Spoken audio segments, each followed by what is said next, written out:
न धर्मो क्रियानुभूतो भाव, धर्म बिना क्रिया के कभी सत्य नहीं होता। आप कितने भी धर्मात्मा बनने का लीला करो, नाटक करो, पर धर्म तभी धर्म कहलाता है जब वो प्रयोग में आवे। हाँ, आपने तिलक लगा लिया, चोटी रख ली, यज्ञोपवीत धारण कर लिया, कंठी माला पहन ली, गुरु बना लिया और आप धर्मात्मा हो गए। शास्त्र कहता है नहीं, इस तरह वेशभूषा बनाकर आप धर्मात्मा नहीं हो सकते, क्योंकि हिंदू होने का चिन्ह है ये। हर संस्कृति का कोई चिन्ह होता है, तो हिंदू होने का क्या निशान है? तो का चोटी, तिलक और कंठी जनेऊ, ये हिंदू होने का प्रमाण देते हैं। बाकी अगर आपकी चोटी नहीं है, अगर कंठी नहीं है, तिलक नहीं है, पर आपका चरित्र उज्ज्वल है, आप सत्यवादी हैं, दयावादी हैं, आप पवित्र हैं, दानी हैं और अपग्रही करता है, तो आप पक्के धर्मात्मा हैं। अगर आपके गले में जनेऊ है, कंठी है, तिलक है, चोटी है और आप एक भी प्रयोग नहीं करते धर्म का, तो आपकी पहचान हिंदू के रूप में तो समाज करेगा, पर धर्म का फल नहीं मिलेगा आपको। नस्तो धर्म कर्मणाम धर्मो युक्त समागते। इसलिए धर्मराज युधिष्ठिर ने नारद जी से जब सत्य का ज्ञान लिया, तो आपको पता है महाभारत में गुरुदेव के कहने से भी धर्मराज झूठ नहीं बोल रहे थे, क्योंकि नारद जी का ज्ञान लिया है धर्मराज ने।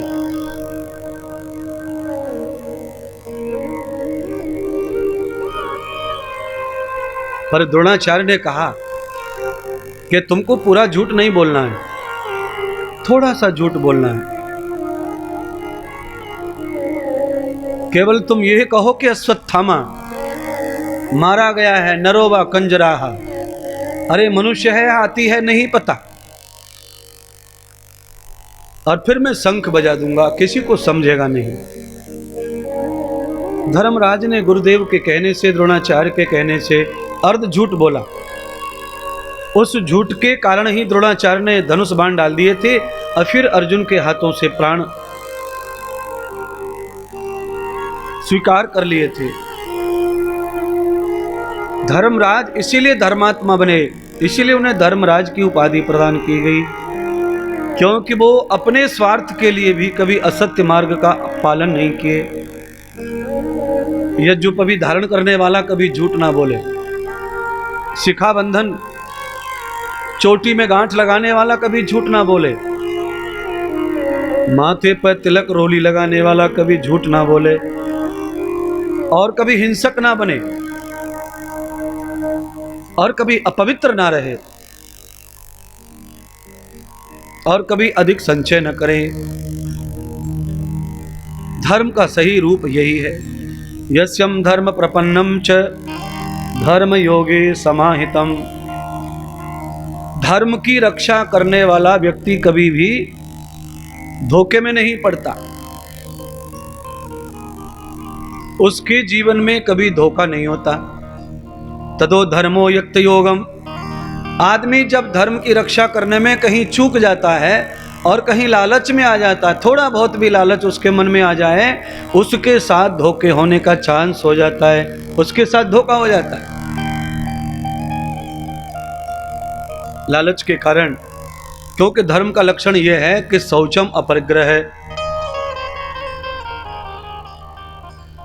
एक तो आवश्यकता ज्यादा ना हो, और आवश्यकता अगर अधिक हो जाए तो फिर संचय अधिक ना हो, क्योंकि ज्यादा धन संपत्ति के संचय में जो लग जाते हैं वह धर्म को भूल जाते हैं, धर्म उन्हें भूल जाता है।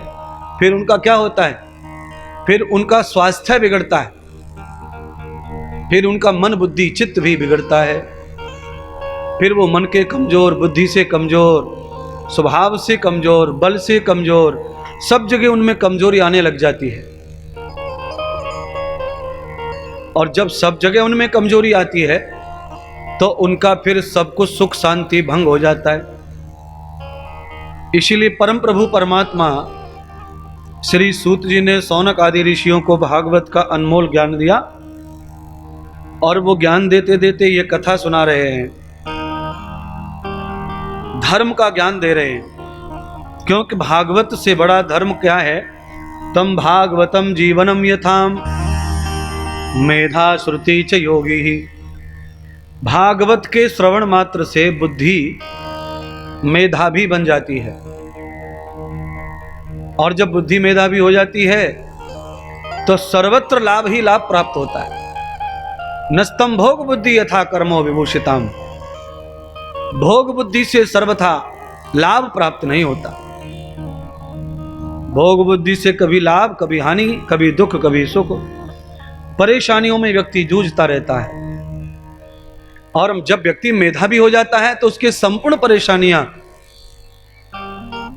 उसकी दासी बन जाती हैं और सारे अनमोल पवित्र रास्ते खुल जाते हैं।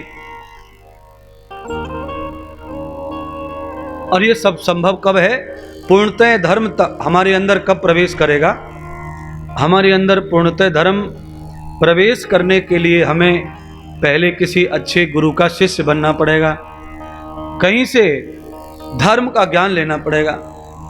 अर्जुन को धर्म नहीं था युद्ध करने का,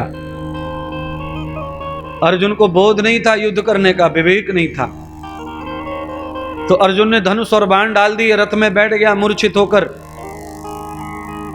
तब भगवान सच्चिदानंद जगतगुरु परमात्मा कृष्ण ने अर्जुन को धर्म का बोध करवाया। तम धर्मो प्रियानाम यथम यस्यम धर्म लक्षणम।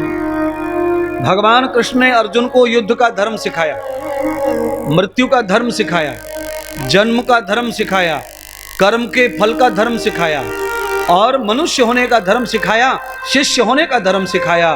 तब अर्जुन ने धनुष और बाण उठाया और युद्ध को जीता। तो आप क्या कर रहे हैं इस समय? आप भी कुरुक्षेत्र में आ खड़े हुए। कर्मो रतिन धर्माणाम मेघम दर्शनम प्रियाम। ये धरती कर्म क्षेत्र है और इस कर्म क्षेत्र में सभी धर्म करने के लिए आए हुए हैं। इसलिए गीता का पहला श्लोक यही ज्ञान देता है, कर्म क्षेत्रे धर्म क्षेत्रे एकमेवाम अर्जुनम। हे अर्जुन, अमृतमयी ये व्याख्यान है। संजय ने धृतराष्ट्र को बताया कि दोनों सेनाएं कौरव और पांडवों की धर्म के क्षेत्र कुरुक्षेत्र में आ खड़ी हुई हैं, आमने सामने खड़ी हैं। कौरव क्या चाहते हैं? धन। पांडव क्या चाहते हैं? न्याय। आपके अंदर भी कौरव और पांडवों का युद्ध चल रहा है। कहां चल रहा है? मन में। हर व्यक्ति के मन में द्वंद्व रहता है, हर एक व्यक्ति द्वंद्व में डूबा रहता है हर समय। आप देखो, सोते सोते भी द्वंद्व होता रहता है। दरवाजा अंदर से बंद है, ऊपर से कंबल ब्लैंकेट रजाई ओढ़ी हुई है और खर खर की आवाज आ रही है सोने की, फिर भी द्वंद्व कम नहीं हो रहा है। द्वंद्व हो रहा है मन में। मन न जाने कहां कहां भटक रहा है, उसे सपना कहते हैं। सपना देखिए, सोते सोते भी द्वंद्व, बैठे ठाले द्वंद्व, चलते फिरते द्वंद्व। इस द्वंद्व रूपी युद्ध को जीतने के लिए भगवान श्री कृष्ण की शरणागति आवश्यक है। जब तक भगवान की शरणागति नहीं होगी, ये द्वंद्व नहीं समाप्त होगा। द्वंद्व से निर्द्वंद होने के लिए निराकार निर्लेप परमात्मा के चरणों का दास बनना पड़ेगा। कैसे बनेंगे दास? भगवान तो दिखाई ही नहीं देता, तो हम कैसे स्वीकार करें कि भगवान कहाँ है? वहां चले जाएं और भगवान से मिल आएं। कलेक्टर से मिलने का ऑफिस निश्चित है कि वहां मिलता है। तहसीलदार से मिलना हो, प्रधानमंत्री से मिलना हो, राष्ट्रपति से मिलना हो और किसी से मिलना हो, सबके स्थान निहित हैं। पर परमात्मा से मिलना हो तो निहित स्थान नहीं है, क्योंकि सर्वत्र व्यापक है परमात्मा। हर जगह मौजूद है लेकिन नजर आता नहीं। हर जगह मौजूद है लेकिन नजर आता नहीं। प्रेम भक्ति के बिना उसे कोई पाता नहीं। प्रेम और भक्ति, ये दो का संचार जब होता है तो भगवान का आगमन हो जाता है।